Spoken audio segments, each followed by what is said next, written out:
Ens passem la vida corrent, cada dia, a tota hora.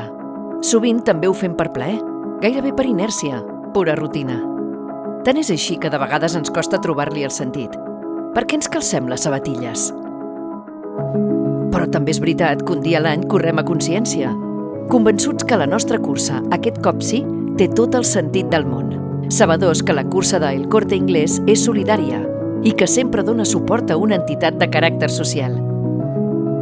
Aquest cop és el torn de la Fundació Pasqual Maragall, una fundació que també corre amb ganes, que fa recerca per prevenir l'Alzheimer, que investiga el nostre cervell amb l'objectiu d'obtenir un diagnòstic precoç de la malaltia, molts anys abans que hi apareguin els primers símptomes.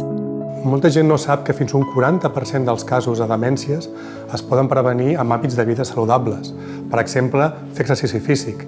Tot el que és bo pel cor és bo pel cervell, però a més tenir una bona activitat social.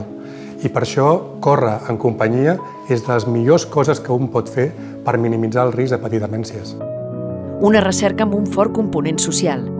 Avui som aquí gràcies als nostres més de 2.700 voluntaris que participen dels nostres estudis de recerca, gràcies també als socis, sòcies, col·laboradors i mecenes que fan possible que cada dia estiguem més a prop d'un futur sense Alzheimer. Així que aquest any tornem a córrer a consciència i fem-ho per vèncer l'Alzheimer, a benefici de la Fundació Pasqual Maragall. Lliguem-nos ben fort els cordons, calcem-nos les sabatilles com una eina poderosa, capaç de canviar-ho tot, perquè enlloc no està escrit que l'Alzheimer sigui invencible.